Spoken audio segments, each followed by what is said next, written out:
Russian grenade exploded at close range, and from there, everything unraveled in slow motion. 1 minute we were chilling in the common room, bullshitting, watching war movies, getting pumped up for the battle we knew was coming. Then that first explosion led to another, and suddenly Psycho Pete was in our faces, screaming at the top of his lungs. His cheeks flushed candy apple red, that vein in his right temple throbbing. When he screamed, his eyes bugged out, and his whole body shook. Break the fuck out! Move! Move! Move! My boat crew sprinted for the door single file, just like we'd planned. Outside, Navy SEALs were firing their M60s into the darkness towards some invisible enemy. It was the bad dream we'd been waiting for our entire lives, the lucid nightmare that would define or kill us. Every impulse we had told us to hit the dirt, but at that moment, movement was our only option. The repetitive, deep bass thud of machine gun fire penetrated our guts. The orange halo from another explosion in the near distance provided a shock of violent beauty, and our hearts hammered as we gathered on the grinder, awaiting orders. This was war, all right, but it wouldn't be fought on some foreign shore. This one, like most battles we fight in life, would be won or lost in our own minds.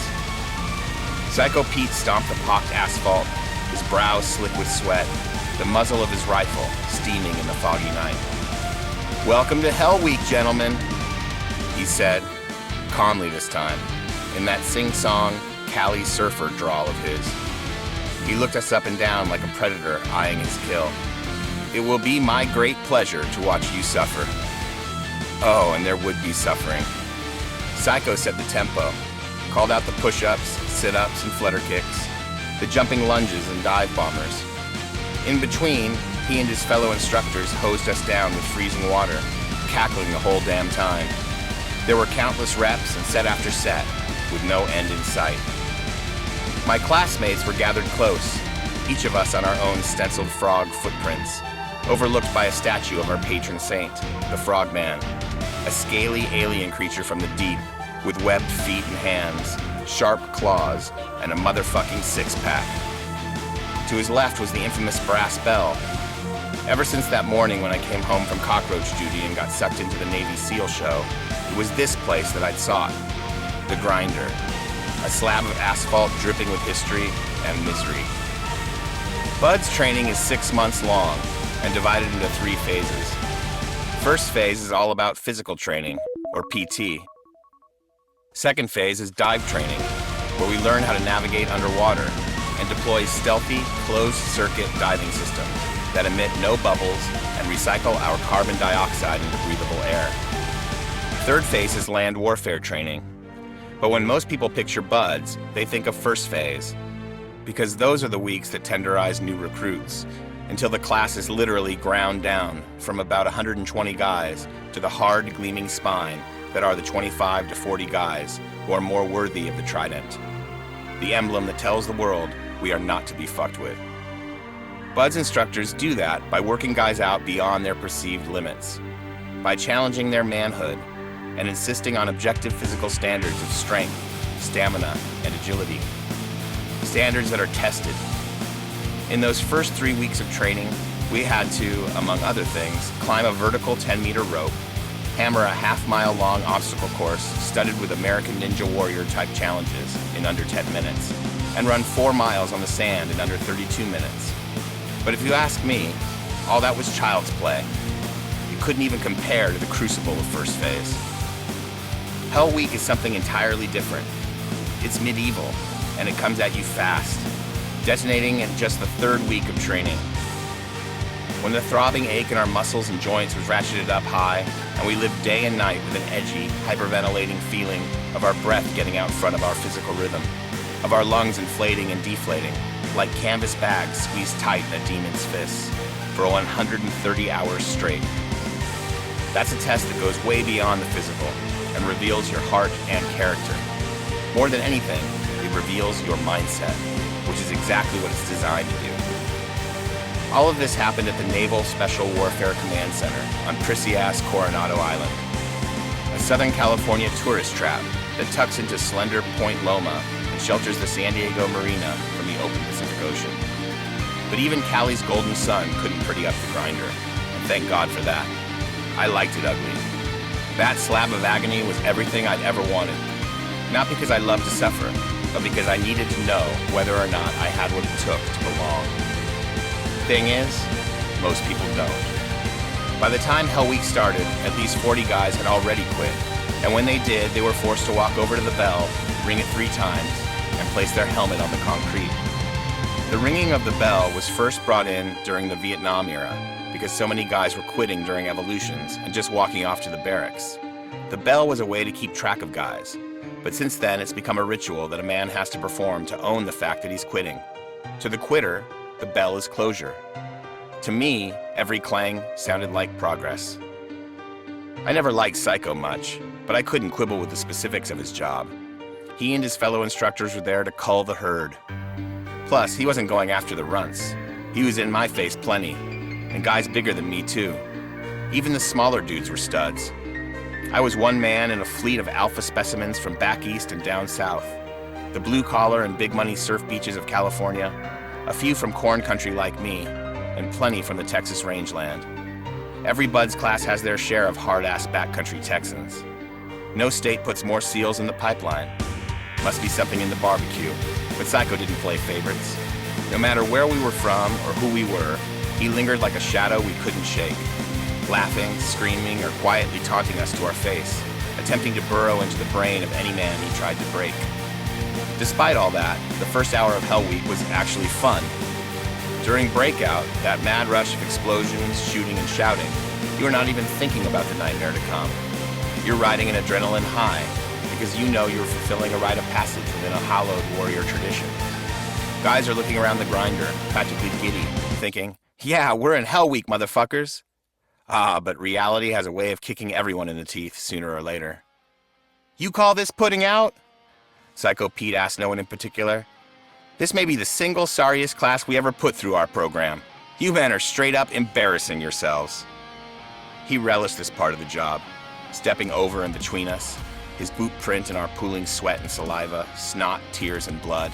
He thought he was hard. All the instructors did. And they were, because they were SEALs. That fact alone placed them in rare air. You boys couldn't have held my jock when I went through Hell Week, I'll tell you that much. I smiled to myself and kept hammering as Psycho brushed by. He was built like a tailback, quick and strong. But was he a mortal fucking weapon during his Hell Week?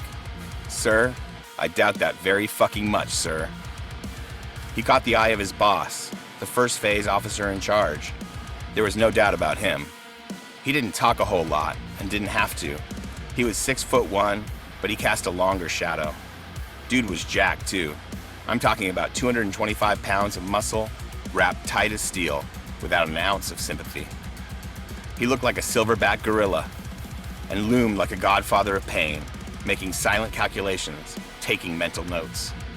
Sir, my dick's getting stiff just thinking about these gaping vaginas, weeping and quitting like whiny little bitches this week, Psycho said. SBG offered half a nod as Psycho stared through me. Oh, and you will quit, he said softly. I'll make sure of that. Psycho's threats were spookier when he delivered them in a relaxed tone like that. But there were plenty of times when his eyes went dark, his brow twisted, the blood rushed to his face, and he unleashed a scream that built from the tips of his toes to the crown of his bald head. An hour into Hell Week, he knelt down, pressed his face within an inch of my own, while I finished another set of push-ups and let loose. Hit the surf, you miserable fucking turds! We'd been in Buds for nearly 3 weeks by then, and we'd raced up and over the 15-foot berm that divided the beach from the cinder block sprawl of offices, locker rooms, barracks, and classrooms that is the Buds compound. Day 3, my nuts. You need to feel the pace. SEAL. Boston, 28 degrees, 0500. The hotel phone is ringing. What time is it? I didn't request a wake-up call. Obviously it's SEAL, so I roll over in bed and pick it up. It's go time is the first thing I hear. Yesterday, SEAL told me he wanted me to run 6 miles in the morning and 3 miles at night for the first 3 days he's here to build my base. 3 days to build a base? That sounds ridiculous. Doesn't it take months to build a base? Anyway, I wasn't expecting to be in Boston overnight, so I have no extra clothes to change into. Plus, my clothing from last night is still soaking wet and cold from the snow and sweat. Before we head down, I meet Seal in the hallway between our rooms to discuss a little issue I have. Seal, I have a problem, I say to him. I didn't bring any extra underwear. So what? I can't run without underwear. Nah, bro, you can't run without legs. It's on. So I throw on my freezing wet clothes from last night. I'm cold and miserable before I even head out. My underwear's so wet that I can't put it on, so I go commando style. We meet in the lobby. Today's pace is faster than last night's, like a minute per mile faster. And somebody forgot to give the sun a wake-up call because it's still pitch black out. We dart in and out of the headlights of incoming traffic like inmates fleeing the yard in a prison break. We zig, horns beep. We zag, horns blast. I'm just trying to keep pace. Apparently, Seal prefers to run on the street facing traffic and as close to the moving cars as possible. Like, why not run on the sidewalk? Why are we on the street? The answer is, I'm not really sure why. Maybe he likes the adrenaline rush. I don't. I prefer to run on a quiet street where there's no exhaust and cars aren't coming within an inch of killing me. Whatever the reason, he insists on running that way. There's a sidewalk 2 feet from us that we can easily jump on. It may even be 4 runners. It's clean, empty, safe, and appealing. Seal ignores it. After 20 minutes or so, Seal has only said 2 words to me: stay close. At about 3 miles into our 6-mile run, it's time to turn around to run back to the hotel. So we do. The sun begins to peek through. It's 5:30 a.m. I'm getting better at dodging traffic, but I still don't like it. It's on the route home when I begin to realize something isn't quite right. It's my nuts. They're starting to rub against the fabric of my shorts because I'm running without underwear. It's not a pleasurable feeling. Without breaking stride, I put my right hand on my balls, pull my fingers out of my shorts, and look. Blood. Confirmed. It's my nuts. My balls are bleeding from the friction. Jesus. Seal, my nuts are bleeding. Who gives a fuck about your tiny nuts, he says. We keep pace. About a mile later, I realize I don't recognize anything. The buildings, the trees, nothing on the way back to the hotel looks familiar. This is not the way we came. Sorry, man, nothing looks familiar.